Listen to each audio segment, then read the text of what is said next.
नमस्कार मित्रांनो, आपण प्राचीन भारताचा इतिहास शिकत आहोत. प्राचीन भारताच्या इतिहासामध्ये जे आतापर्यंत आपण वेगवेगळ्या टॉपिकवरती चर्चा केली आहे. आज आपण पाहणार आहोत वैदिक कालखंड जो आहे त्या वैदिक किंवा वेदकाळामध्ये वेदकालीन सामाजिक, धार्मिक, भौगोलिक परिस्थिती, त्यामध्ये राजकीय परिस्थितीचा सुद्धा समावेश आहे. या सगळ्या घडामोडींचा आपण आढावा यामध्ये घेणार आहोत. मित्रांनो, परीक्षेच्या अनुषंगानं हा टॉपिक अतिशय महत्त्वाचा आहे, कारण की या अगोदर याच कालखंडावरती अनेक प्रश्न आलेले आहेत, ज्याच्यामध्ये त्या ठिकाणी वेद काळामध्ये किंवा त्यातल्या त्यात ऋग्वेद काळामध्ये, ऋग्वेद कालखंडामध्ये ऋग्वेदामध्ये नद्यांची जी नावं आलेली आहेत, त्या नद्यांच्या नावांमध्ये जी त्या काळातली नद्यांची नावं आणि आजच्या नद्यांच्या नावामध्ये काय नेमका फरक आहे, त्याचं भौगोलिक स्थान कोणतं आहे, तर ह्या जोड्या लावामध्ये असे प्रश्न आलेले आहेत. त्यानंतर आर्य जे आहेत, तर ते आर्यांनी ऋग्वेदामध्ये ज्या नद्यांचं वर्णन केलं आहे त्या नद्यांचा संदर्भ जो आहे तर तो संदर्भ यामध्ये आलेला आहे. तर आता त्यामुळे हे भाग महत्त्वाचा आहे. तुम्हाला मी याच्या अगोदरही सांगितलेलं आहे की वैदिक कालखंडाचे दोन भाग पडतात. त्याच्यामध्ये एक म्हणजे ऋग्वेदिक कालखंड आणि दुसरा म्हणजे उत्तर वैदिक कालखंड.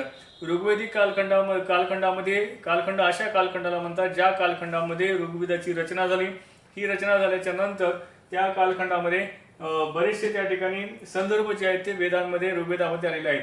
मित्रांनो, लक्षात घ्या की आपण म्हणतो की आर्यांचं जे वस्तीस्थान आहे भारतामध्ये आल्याच्या नंतरच हे सप्त सिंधूचा प्रदेश होता, ज्याला सप्त सिंधू प्रदेश असं आपण म्हणतो. मॅक्स मुलरनी आपल्या लिखाणामध्ये सुद्धा वर्णन केलं आहे की आर्यांचं भारतातलं जे काही स्थान आहे किंवा जे त्यांचा जो विस्तार आहे हा सप्त सिंधूच्या प्रदेशामध्ये आहे.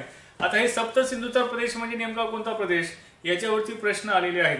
कारण की जे भौगोलिक ज्या कन्सेप्ट आपल्याला ऋग्वेदामध्ये आढळतात त्यांची नावं आपल्याला माहिती असणं आवश्यक आहे. आता भौगोलिक परिस्थितीचा आपण अभ्यास करायला ऋग्वेद काळामधल्या भौगोलिक परिस्थितीवरून आपण लक्षात घेतो की आपण कशाच्या आधारे म्हणतो की आर्य जे आहेत हे उत्तर भारतामध्ये होते. आर्यांचा विस्तार हा या नद्यांच्या दरम्यानचा विस्तार होता. हे आपण कशाच्या आधारे म्हणतो, तर ऋग्वेदांमध्ये ज्या भौगोलिक घटनांचा किंवा या भौगोलिक परिस्थितीचं ज्यावेळेस आपल्या ऋग्वेदामध्ये जे वर्णन आढळतं त्या आधारे आपण असं म्हणतो की आर्य हे भारतामध्ये या प्रदेशामध्ये वास्तव्याला होते. आता लक्षात घ्या, ऋग्वेदामध्ये जवळपास 25 नद्यांचा त्या ठिकाणी उल्लेख आलेला आहे. किती नद्यांचा? 25 नद्यांचा. ऋग्वेदाच्या 10व्या मंडलामध्ये 25 नद्यांचा उल्लेख आलेला आहे. भारत आणि अफगाणिस्तानशी संबंधित असणाऱ्या 25 नद्यांचा जो उल्लेख आहे हा ऋग्वेदामध्ये आलेला आहे. आणि या 25 नद्यांपैकी जे सगळ्यात जास्त महत्त्वाच्या ज्या नद्या आहेत त्या महत्त्वाच्या नद्यांचा प्रदेश म्हणजे सप्त सिंधूचा प्रदेश. आता तुम्ही लक्षात घ्या, सप्त सिंधू म्हटल्याच्या नंतर याच्यामध्ये पहिल्यांदा नाव येतं सिंधूचं. म्हणजे सिंधू आणि त्याच्या उपनद्या, सिंधू आणि सरस्वती, ज्याच्यामध्ये सिंधूच्या ज्या 5 नद्या उपनद्या आहेत त्या 5 नद्या, त्यानंतर सिंधू आणि सरस्वती अशा एकूण ज्या 7 नद्यांच्या दरम्यानचा जो काही प्रदेश आहे हा सप्त सिंधू किंवा सप्त सिंधूचा प्रदेश म्हणून ओळखला जातो. आता लक्षात घ्या, ऋग्वेदामध्ये ज्या नद्यांचा उल्लेख आहे त्याच्यामध्ये सप्त सिंधूचा जो काही प्रदेश आहे त्याच्यापैकी ज्या महत्वाचा जो काही समजा नद्यांची तुम्हाला जोड्या लावामध्ये विचारलं जातं की त्या नद्यांचं प्रचलित नाव काय आहे आणि त्या नद्यांचं ऋग्वेदामधलं नाव काय आहे. तर याच्यामध्ये लक्षात घ्या, सिंधू नदीचा जो काही नाव आहे हे सिंधूला सिंधू राहतं. या सरस्वतीचं नदीचं नाव सरस्वती असं त्या ठिकाणी त्या काळामध्ये होतं. आता लक्षात घ्या, जे सिंधू नदी आहे या सिंधू नदीचं नाव जसं आहे, सरस्वती नदीचं नाव हे ऋग्वेदामध्ये सरस्वती त्या ठिकाणी असं होतं. झेलम नदी जी होती, ही झेलम नदी जी भारताच्या उत्तरेकडे वाहते, तर त्या झेलम नदीचं जे ऋग्वेदामधलं नाव आहे ते आहे वितस्ता. आता लक्षात घ्यायचं, झेलम नदीचं वितस्ता नाव आहे. चिनाब नदीचं नाव आहे ते आहे असिकनी. असिकनी हे चिनाब नदीचं नाव आहे. बियास जे आहे हे विपाशा नदीचं नाव आहे. बियास जे आहे म्हणजे आज जी नदी बियास या नावाने ओळखली जाते किंवा व्यास या नावाने ओळखली जाते तिचं नाव हे ऋग्वेदामध्ये हे विपाशा हे नाव आहे. त्यानंतर सतलज नाव जे आहे हे शतुद्रू नावाची नदी जी आहे ही आज सतलज या नावाने ओळखली जाते. म्हणजे ते सतलजचा जो काही शतुद्रूचा जो काही अपभ्रंश आहे तो हा सतलज आहे. त्यानंतर रावी नदी जी आहे तर ती त्या काळामध्ये ऋग्वेदाच्या काळामध्ये पुरुषनी किंवा परुष्णी नावाने रावी नदी ओळखली जाते. आता या रावी नदीचं वैशिष्ट्य सांगायचं म्हणजे तुम्हाला ही माहिती असणं आवश्यक आहे. मागच्या अगोदरच्या व्हिडिओमध्ये मी तुम्हाला सांगितलं होतं की ऋग्वेदामध्ये 7व्या मंडलामध्ये दशराज्ञ युद्धाचा प्रसंगाचं आपण वर्णन ऐकलेलं आहे. या दशराज्ञ जे युद्ध आहे म्हणजे 10 राजांच्या सोबत झालेलं जे सुदासाचं जे युद्ध जे आहे हे युद्ध कोणत्या नदीच्या काठावर घडलं, तर ते परुष्णी नदीच्या काठावरती ते युद्ध लढल्या गेलेलं आहे. त्याच्यामुळे हे लक्षात असणं आवश्यक आहे, दशराज्ञे जे युद्ध आहे हे परुष्णी नदीच्या काठावरती म्हणजेच रावी नदीच्या काठावरती लढला गेलेलं युद्ध आहे. आता हा जो प्रसंग आहे तुम्हाला हा जो प्रसंग आहे तो असा आहे की जो सुदास नावाचा जो राजा होता, त्या सुदास नावाच्या राजाचा जो पुरोहित होता त्याचं नाव होतं विश्वामित्र. या विश्वामित्र हा त्याचा पुरोहित होता सुदासचा. परंतु सुदास आणि वशिष्ठ नावाचे जे ऋषी होते यांच्यामधले जे काही समजा सलोख्याचे संबंध जे आहेत, हे सलोख्याचे संबंध विश्वामित्रांना पसंत नव्हते. त्याच्यामुळे विश्वामित्र हे सुदास राजाला सोडून ते त्याच्या शत्रू पक्षाकडे गेले. आणि त्याच्यामुळे काय झालं की विश्वामित्र हा रागावले आणि सुदासला त्यांनी सोडले. सुदासच्या राज्याला त्यांनी सोडले. आणि त्यामुळे वशिष्ठ जे आहे, या वशिष्ठ ऋषींना सुदासने आपला त्या ठिकाणी पुरोहित म्हणून नेमले. आता याचा राग येऊन विश्वामित्रांनी सुदासचा बदला घेण्यासाठी किंवा सुदासच्या विरोधामध्ये मोर्चा उघडण्यासाठी ज्या 10 राजांना एकत्रित केलं, त्या 10 राजे हे विश्वामित्रांच्या नेतृत्वाखाली एकत्र आले, त्यांच्या सांगण्यावरून एकत्र आले. आणि त्या 10 राजे आणि सुदास यांच्यामध्ये जो संघर्ष झाला त्या संघर्षाला दशराज्ञे युद्ध असं म्हणतात. आणि हे युद्ध पुन्हा कोणत्या नदीच्या काठावरती झाले? परुष्णी नदीच्या काठावरती झाले, म्हणजेच रावी नदीच्या काठावरती झालेले आहे. आता या रावी नदीच्या काठावरती हे युद्ध झालं, त्या नदीचं ऋग्वेदातलं नाव आहे परुष्णी. आता लक्षात घ्या, अफगाणिस्तानमध्ये काबूल नावाचं ठिकाण आहे, बरोबर आहे. आता हे काबूल नावाचं जे स्थळ आहे ते अफगाणिस्तानमध्ये आहे. हे काबूल नावाचं जे स्थळ आहे हे कुंभा नदीच्या काठावरती आहे. आता हे कुंभा जे नाव आहे हे ऋग्वेदातलं आहे, ज्याचं आजचं नाव आहे काबूल. आलं लक्षात. त्याच्यानंतर कुरम किंवा क्रुमू हे सुद्धा त्याच भागामधली एक नदी आहे. क्रुमू हे तिचं त्या ठिकाणी नाव आहे आणि तिचं ऋग्वेदातलं नाव हे कुरम आहे. त्यानंतर गोमती नदीचं नाव जे आहे हे गोमल, ही नदी गोमती या नावानं ओळखली जायची. त्यानंतर आजचं जे पाकिस्तान आणि अफगाणिस्तानला लागून असणारं जे स्वात नावाचं जे खोरं आहे, या स्वात नावाच्या खोऱ्यामध्ये जी स्वात नदी वाहते तिला सुरुवातीला सुवास्तू नदी या नावानं ओळखलं जायचं. म्हणजे सुवास्तू नदीचंच नाव हे स्वात खोऱ्यामध्ये वाहणारी जी सुवास्तू नदी आहे ही नदी ऋग्वेद काळामध्ये सुवास्तू नावानं ओळखली जायची. सध्या ती स्वात नावानं ही ओळखल्या जाते. त्याच्यानंतर सोहन नावाची जी नदी आहे ही सुषोमा नावानं ओळखली जायची, सोहन नावाची नदी. त्याच्यानंतर दृश्यद्वती नावाची नदी जी आहे ही सध्या घग्गर या नावानं ओळखली जाते. घग्गर नदी जी आहे ही दृश्यद्वती नावानं ऋग्वेद काळामध्ये ओळखली जायची. त्याच्यानंतर गंडक नदी जी आहे ही सदानीरा नावानं, गंडक नावाची नदी ही सदानीरा नावानं ओळखली जायची. आता एक आपण लक्षात घेतलं पाहिजे की ऋग्वेदामध्ये ज्या 2 नद्या अत्यंत महत्त्वाच्या मानल्या गेल्या आहेत त्याच्यामध्ये एक आहे सिंधू आणि दुसरी म्हणजे सरस्वती. सिंधू नदी जी आहे ही सगळ्यात जास्त नद्यांपैकी सगळ्यात जास्त वेळा जो काही उल्लेख आहे तो सिंधूचा जरी आपल्याला दिसत असला, म्हणजे सिंधू नदी ही आर्यांच्या दृष्टिकोनातून अतिशय महत्त्वाची नदी होती, तर सरस्वती नदी ही आर्यांच्या दृष्टिकोनातून अतिशय पवित्र नदी होती. म्हणजेच काय, पवित्रतेच्या दृष्टिकोनातून सगळ्यात महत्त्वाची नदी जर आर्यांच्या बाबतीमध्ये जर कोणती असेल तर ती आहे सरस्वती, आणि महत्त्वाची नदी जर कोणती असेल तर ती आहे सिंधू. म्हणजे धार्मिकदृष्ट्या महत्त्वाची नदी आहे सरस्वती. परंतु इतिहासकारांमध्ये या सरस्वती नदीचं जे भौगोलिकत्व जे आहे, म्हणजे ही नदी कुठून कुठं वाहते, ऋग्वेदामध्ये या नदीचा उगम हिमालयामध्ये सांगितलेला आहे आणि हिमालयाकडून ते खाली उत्तर दिशेला त्या ठिकाणी वाहते असे संदर्भ आपल्याला ऋग्वेदामध्ये आढळतात. परंतु या सरस्वती नदीच्या बाबतीमध्ये बऱ्याचशा इतिहासकारांमध्ये मतभेद आहे. परंतु आजची जी काही घग्गर नदी आहे राजस्थानच्या भागामध्ये आढळणारी ही जी नदी आहे सरस्वती नदी ही राजस्थानच्या परिसरामध्ये वाळवंटी परिसरामध्ये लुप्त झाली असं सरस्वती नदीच्या संदर्भामध्ये म्हटलं जातं. परंतु आर्यांच्या बाबतीमध्ये सिंधूपासून ते सरस्वती नदींचा जो प्रदेश आहे ज्याच्यामध्ये या 7 नद्यांचा समावेश होतो याला सप्त सिंधूचा प्रदेश म्हणतात. हा जो काही सप्त सिंधूचा जो प्रदेश आहे हा सप्त सिंधूचा प्रदेश हे आर्यांचं वस्तीस्थान होतं भारतातलं असं मॅक्स मुलर त्या ठिकाणी म्हटलं. म्हणजे जे ऋग्वेद काळामध्ये जे आर्यांच्या बाबतीमध्ये जे वेगवेगळे जे भौगोलिक शब्द येतात त्याच्यापैकी एक महत्त्वाचा शब्द म्हणजे सप्तसिंधू नावाचा शब्द.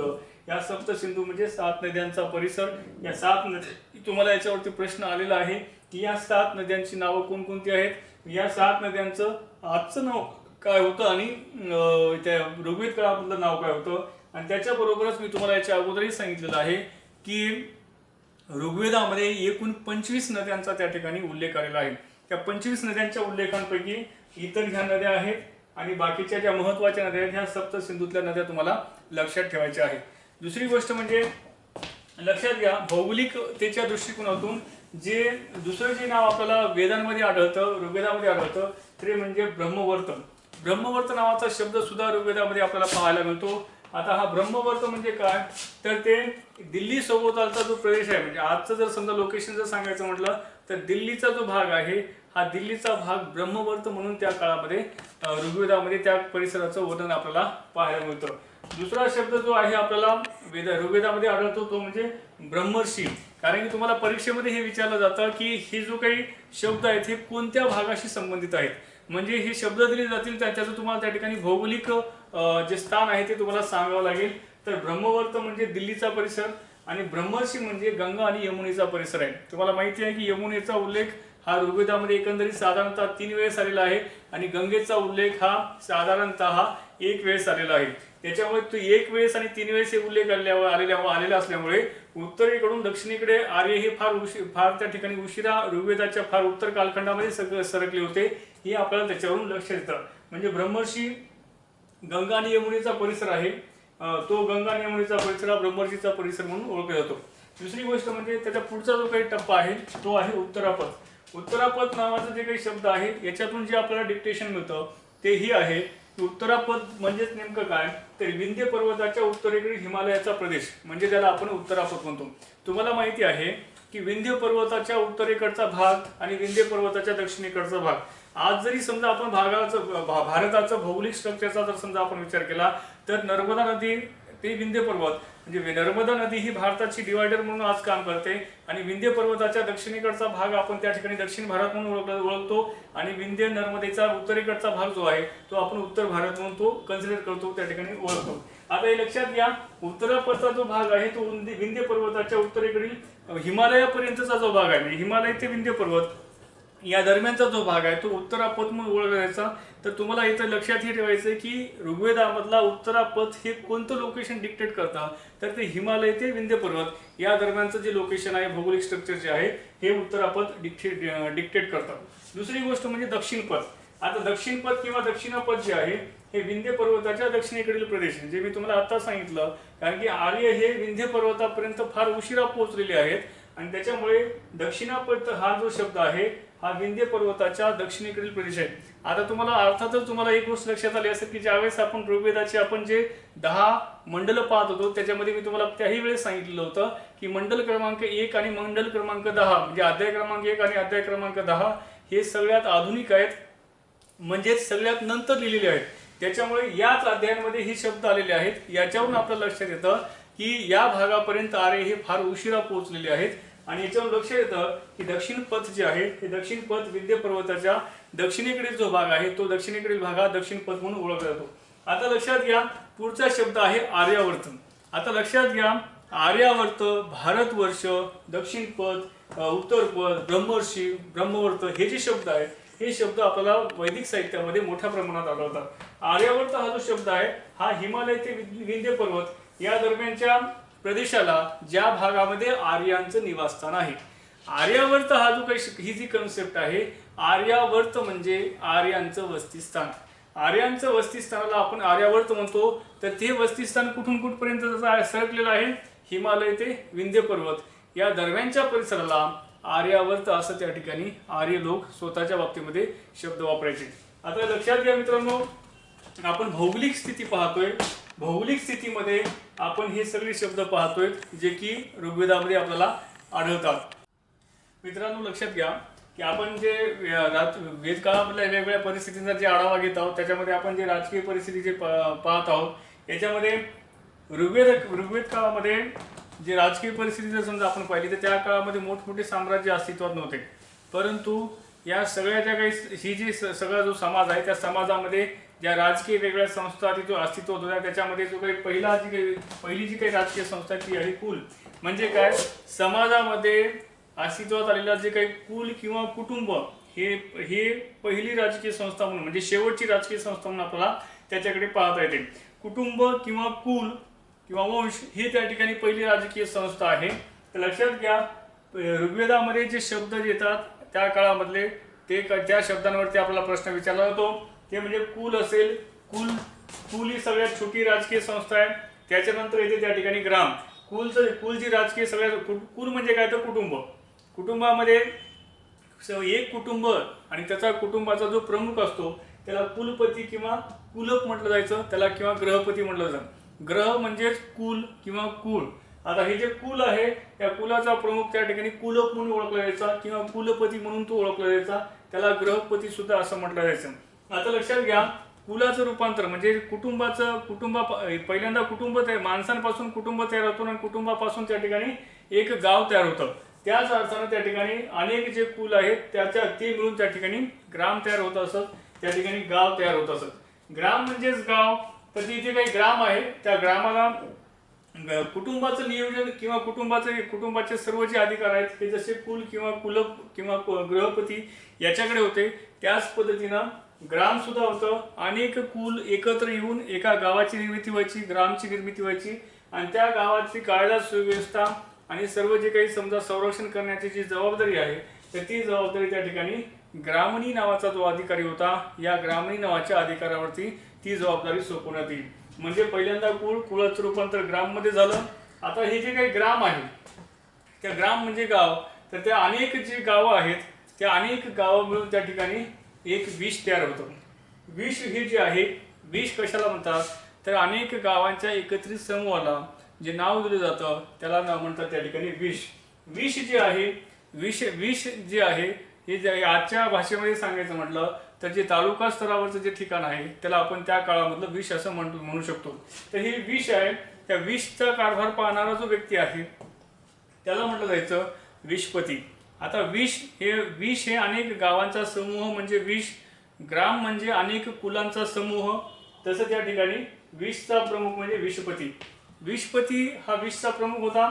त्यानंतर येते जन म्हणजेच काय, अनेक जे काही विष आहे हे अनेक विषांचा जो समूह आहे, अनेक विष एकत्र येऊन, जसं समजा एका जिल्ह्यामध्ये जसे अनेक तालुके असतात तसंच त्याच पद्धतीने त्या ठिकाणी अनेक विष एकत्र येऊन त्याचं जे काही समजा एक सेंटर पॉईंट तयार होतो त्याला म्हटलं जायचं जन. म्हणजे अनेक विषयांचा समूह जो एकत्रित येतो त्याला एकत्रित नाव काय आहे तर जन. आता हे जो जन आहे, जनाचा जो प्रमुख आहे त्या जनाचा प्रमुख येतो गोप.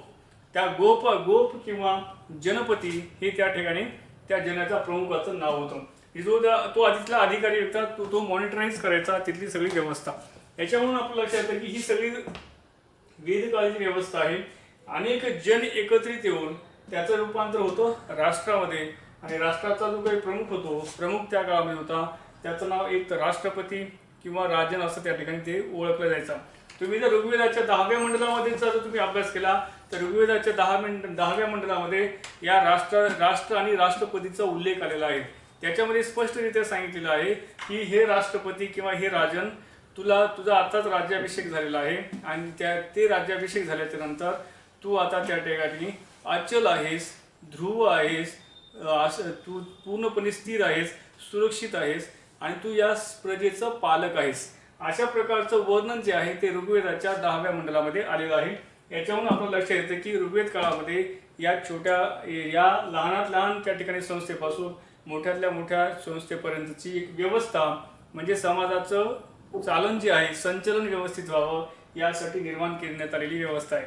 तुम्हाला परीक्षेमध्ये हे विचारलं जातं की कोणत्या शृंखलेचा प्रमुख कोण होता, हे तुम्हाला परीक्षेमध्ये याच्या अगोदर विचारण्यात आलेले आहेत. कारण की ऋग्वेदकालीन शब्द आणि त्याचा असलेला अर्थ अशा प्रकारचे शब्द तुम्हाला जोड्या लावामध्ये विचारले जातात आणि विचारण्यात आलेले आहेत. आता तुम्हाला माहिती आहे की मी याच्या अगोदर तुम्हाला दशराज्ञी युद्धाच्या प्रसंगाच्या संदर्भामध्ये बोललेलं आहे. आता एक लक्षात घ्या, आर्यांच्या ज्या प्रमुख वेगवेगळ्या ज्या टोळ्या आहेत त्याच्यापैकी ज्या 5 प्रमुख ज्या टोळ्या आहेत किंवा जे 5 प्रमुख जे कुळ आहेत त्याच्यापैकी जे 5 जे आहेत त्यातला नंबर 1 आहे अनु, दुसरा आहे द्रियू, तिसरा आहे तुर्वस, चौथा आहे पुरु आणि 5वा आहे यदू. आता लक्षात घ्या, या 5च्या याच्यावरती प्रश्न आलेले आहेत. सांगायचे तात्पर्य आहे या 5 आर्यांच्या ज्या प्रमुख टोळ्या आहेत तशा अनेक कुल आहेत किंवा अनेक प्रमुख त्या ठिकाणी अनेक टोळ्या आहेत. त्यापैकी ज्या 5 टोळ्या प्रमुख ज्या आहेत त्यांना पांचजन्य असं म्हटलं जातं. म्हणजे ह्या पांचजन्य ज्या टोळ्या आहेत किंवा 5 ज्या प्रमुख टोळ्या आहेत याच्यामध्ये अनु, द्रयू, तुर्वस, पुरु आणि यदू या 5 टोळ्यांचा उल्लेख आपल्याला करावा लागतो. तर हे पांचजन्य किंवा 5जन्य जे आहेत याच्यामध्ये कोणकोणते आर्य टोळे येतात याची नावं आपल्याला माहिती असणं आवश्यक आहे. तर हे ते 5 आहेत. तर आता पुढचं त्या ठिकाणी आपण जाऊया. लक्षात घ्या, कुठलाही समाज मॉनिटराइज करायचा असेल तर त्या ठिकाणी वेगवेगळ्या राजकीय संस्था अस्तित्वात असणं आवश्यक आहे. त्यानुसार त्या ठिकाणी ऋग्वेद काळामधली राजकीय परिस्थितीचा जर आपण बारकाईने अभ्यास केला तर आपल्याला लक्षात येतं की त्या काळामध्ये 3 ज्या राजकीय संस्था आहेत त्या अतिशय महत्त्वाच्या आहेत. त्या 3 राजकीय संस्थांमध्ये पहिल्यांदा येतं त्या ठिकाणी सभा. या सभा, समिती आणि विदत या 3 राजकीय संस्था त्या काळामध्ये प्रचलित होत्या. या 3 राजकीय संस्थांमध्ये सभा नावाची जी संस्था आहे, सभा म्हणजे नेमकं काय तर त्या कालखंडामध्ये अस्तित्वात असलेली जी गणराज्य व्यवस्था आहे त्याच्या अगोदरची जी परिस्थिती बघितलं तर सभा जी आहे, सभा म्हणजे समाजातील श्रेष्ठ कुलीन लोकांची संस्था. ज्या संस्थेला त्या ठिकाणी राजाला सल्ला देण्याचा अधिकार होता आणि राज्यामध्ये त्या ठिकाणी न्यायदान करण्याचा अधिकार सुद्धा या सभेला प्राप्त झालेला होता. त्याच्यावरून आपलं लक्षात येतं की सभेचं महत्त्व हे त्या काळामध्ये फार मोठ्या प्रमाणामध्ये होतं.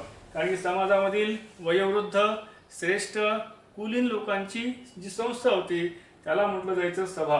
त्याला न्यायिक अधिकार प्राप्त होते. आता तुम्हाला याच्यावर प्रश्न असा येतो की खालीलपैकी कोणकोणत्या संस्थेमध्ये महिलांना प्रवेश होता किंवा नव्हता. तर लक्षात घ्या की सभेमध्ये महिलांना प्रवेश होता, पुरुषांनाही प्रवेश होता. पुरुष जे सदस्य होते सभेचे त्यांना म्हटलं जायचं सभेय. म्हणजे त्या पुरुष सदस्य काय म्हणून कोणत्या नावाने ओळखले जायचे, सभेय या नावाने ओळखले जायचे. तर स्त्री सदस्य जे आहे ते सभावती या नावाने ओळखले जायचे. म्हणजे जे सदस्य आहेत त्या सदस्य सुद्धा ते लक्षात घ्या, पुरुष सदस्यांना सभेय म्हटलं जायचं आणि स्त्री सदस्यांना सभावती म्हटलं जायचं. तर हे कुठलं सांगतोय आपण तर सभा या संस्थेविषयी आपण माहिती घेतोय.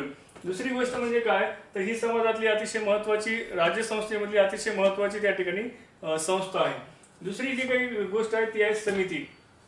तुम्हाला माहिती आहे की अथर्ववेद ज्यावेळेस आपण घेत होतो त्यावेळेस त्या ठिकाणी अथर्ववेदामध्ये उल्लेख आहे की सभा आणि समिती या प्रजापतीच्या 2 पुत्री आहेत किंवा 2 मुली आहेत असं आपण अथर्ववेद सांगत असताना सांगत होतो. तर ह्याच त्या सभा आणि समिती आहेत ज्याच्याबद्दल अथर्ववेदामध्ये संभाषण केलेलं आहे. आता लक्षात घ्या, समिती जी आहे ही समिती राज्यामधील सर्वसामान्य लोकांची संस्था म्हणजे ही समिती आहे.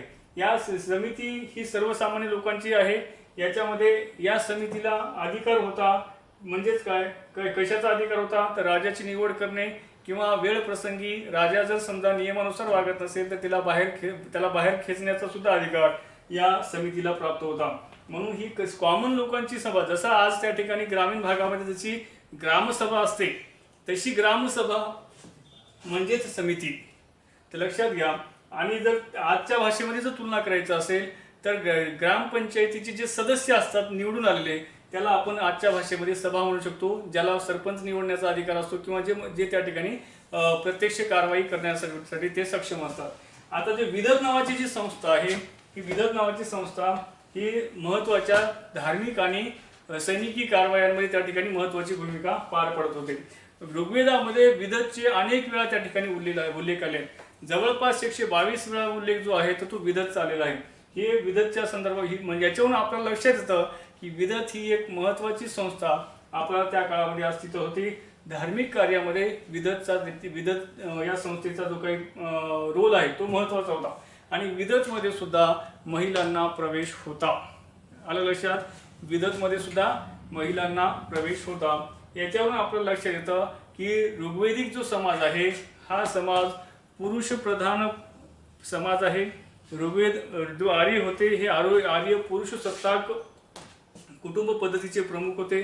त्याच्यानंतर आर्यांच्या जीवनामध्ये आर्यांच्या कुटुंबामध्ये किंवा समाजामध्ये महिलांना सुद्धा चांगलं आदराचं स्थान होतं, परंतु त्यांची कुटुंब व्यवस्था ही पुरुष प्रधान आहे. मित्रांनो लक्षात घ्या, आपण प्राचीन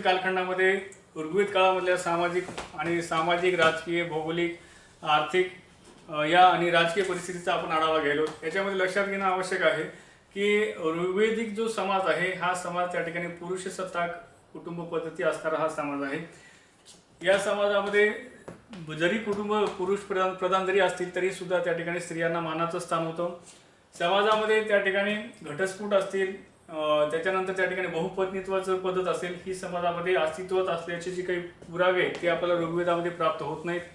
दासांचा उल्लेख आपल्याला वेदांमध्ये प्राप्त होतो, परंतु त्या दासांना घरेलू काम करण्यासाठीच लावलं जायचं. शेतामध्ये त्या ठिकाणी काम करण्यासाठी दासांचा उपयोग केल्याचा पुरावा आपल्याला ऋग्वेदामध्ये आपल्याला आढळत नाही. दुसरी गोष्ट म्हणजे स्त्रियांना स्वातंत्र्य होतं याचं दुसरं एक त्या ठिकाणी उदाहरण आपल्याला सांगता येईल. ज्या आपण आताच गोष्टी शिकल्या की सभा, समिती आणि विदत ह्या ज्या ऋग्वेदकालीन 3 प्रमुख ज्या संस्था होत्या त्या तिन्ही संस्थांमध्ये महिलांना सुरुवातीच्या काळामध्ये प्रवेश होता. परंतु सभा आणि समितीचा जर आपण क्रोनॉलॉजिकली जर विचार केला तर ऋग्वेदिक कालखंडामध्ये सभा जास्त महत्त्वाची होती, समिती कमी महत्त्वाची होती. उत्तर वैदिक आणि विदत जे आहे, विदत आणि सभा हे ऋग्वेद काळामध्ये अत्यंत महत्त्वाचे होते. परंतु उत्तर वैदिक कालखंडामध्ये सभेचं महत्त्व कमी झालं आणि विदत ही संस्था उत्तर वैदिक कालखंडामध्ये पूर्णपणे नामशेष झालेली आहे. म्हणजे फक्त समिती ही सभा उरलेली आहे. ही एक विशेष महत्त्वाची बाब आपल्याला लक्षात ठेवायची. म्हणजे विदतचं महत्त्व जे आहे हे उत्तर वैदिक कालखंडामध्ये पूर्णतः नामशेष झालेलं आहे. सभेचं महत्त्व हे सुद्धा उत्तर वैदिक कालखंडामध्ये नामशेष म्हणजे कमी झालेलं आहे. आता फक्त त्या ठिकाणी वैदिक कालखंडामध्ये मात्र या तिन्ही गोष्टी ज्या आहेत त्या अत्यंत महत्त्वाच्या होत्या ऋग्वेदिक कालखंडामध्ये. हे एक महत्त्वाचं आहे. त्याच्यानंतर अपाला असेल, लोपा असेल, अपाला, घोषा, लोपामुद्रा, विश्ववारा, सिकना ह्या ज्या महिला आहेत या महिलांनी ऋग्वेदामध्ये ऋचांची रचना केल्याचे उदाहरणं आपल्याला पाहायला मिळतात. म्हणजे आपण जे म्हणतो की महिलांना स्वातंत्र्य होतं तर ही कशावरून लक्षात येतं की म्हणजे ऋग्वेदामध्ये भलेही समजा प्रत्येक मंडलाची रचनाकार हे जरी समजा ऋषी असतील, पुरुष ऋषी असतील, तरी सुद्धा ऋग्वेदामधल्या काही मंत्र, काही ऋचांच्या ज्या काही रचनाकार आहेत या महिला सुद्धा राहिलेल्या आहेत. त्या महिलांमध्येच मी आता सांगितल्याप्रमाणे अपाला, लोपामुद्रा, घोषा, विश्ववारा, सिकना ह्या सुद्धा त्या ठिकाणी त्या महिला आहेत ज्यांनी याच्यामध्ये महत्त्वाची भूमिका पार पाडलेली आहे. तर हे महत्त्वाच्या गोष्टी ज्या आहेत त्या ऋग्वेदकालीन त्या ठिकाणी संस्कृतीच्या संदर्भामध्ये आपण आतापर्यंत अभ्यासलेले आहेत. याचा पुढील भाग जो आहे तर तो आपण आपल्या पुढच्या तासिकेमध्ये पाहू.